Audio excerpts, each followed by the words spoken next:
we're going to add another layer to the Bible matrix now. It does have various layers, and we've only got a couple to go. We need to know them because the Bible uses them like cords in a rope, all sort of entwined together.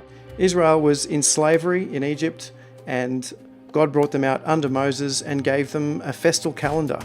They worked every day, but when they came out into the wilderness, he gave them a list of parties that they were to celebrate through the year. And we find these in Leviticus 23. They correspond to the Bible matrix. The first one is the Sabbath, and that is like the creation week. It's the 7 days. The seventh day was a day set aside for rest, and because this is a microcosm of the whole year, we should expect a greater rest at the end of the pattern.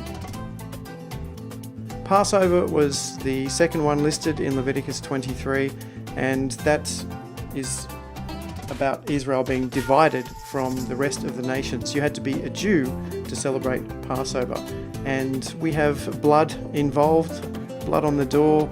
Circumcision was what set Israel apart from the nations. Ascension was the first wheat sheaves offered up to God. There were other things that were done as well, but that's the heart of it. And Israel offered these in faith so that God could respond by sending them the rest of the wheat harvest. Testing, that's Pentecost. The law opened, the wheat harvest comes in and is threshed, and testing is about threshing and separating the grain from the chaff, which is what God's law always does. Trumpets later in the year was about Israel being assembled as an army. And if you remember that the theme at maturity was plunder or plagues, the soldiers had to pay a price to be a part of this.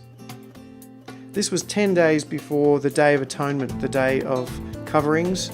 At Atonement, sins were washed away, and it was the cleansing of the nation. Blood was offered for the priesthood, that was the blood of a bull, and the blood of the first of 2 goats was offered for the nation itself. So there we have a head and a body. Booths or tabernacles was the final feast, and this was one that the Jews were to throw for the Gentiles. The Gentiles were famously invited, and this is the feast that the Jews didn't really take to heart because they misunderstood their calling as making them elite rather than as a priesthood for the nations. One thing we should notice here is that first fruits is about the covenant head, and trumpets is about the covenant body, and in between we have the fire of Pentecost. Just to run through them briefly, the Sabbath is the beginning of a new creation, a weekly rest that sets the pattern for the greater annual one. Passover at midnight, an animal's blood is a covering, a firmament for sin. Darkness is an important theme there. First fruits began the grain harvest. At Pentecost, the grain is harvested and threshed. Once again, remember that this is about seeing what's inside. At trumpets, the entire nation is summoned to God for judgment. And at atonement, for the sins of the nation, the high priest passes through the veil and sprinkles blood on the lid of the ark. The nation is covered. Covering is a very important theme at this step. And glorification, this is where the title comes in about Israel being God's bouncers. This entire process through the year prepared Israel, made her clean to minister to the nations, and 70 bulls were sacrificed for the 70 nations. You need to memorize these because they will come up again and again and again. Once you do it a few times, it will come more naturally to you, but it is a very logical progression. So one thing you need to remember too is that the first half concerns the head and the second half concerns the body. It moves from singular to plural.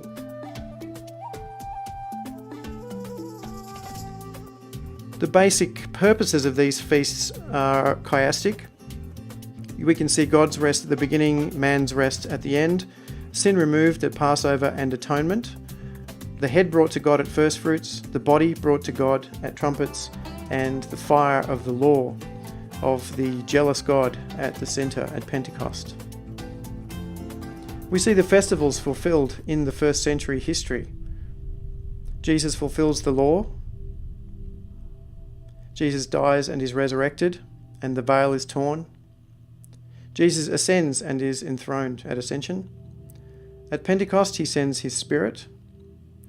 At trumpets, the apostles warn of the end, and that's where the book of Hebrews comes in, and the warnings against false teachers, etc., in the other epistles. The end is actually the end of Jerusalem and the temple, and we can see that corresponds to the tearing of the veil at Passover. That was a prefiguring of what was going to happen to all of Judah in AD 70. Finally, Booths is fulfilled in the priesthood of all nations. There is no longer Jew nor Gentile. The temple and the animal sacrifices were wiped out forever, and we finally have the great Godfest, if you like, celebrated by all, and to which all are invited.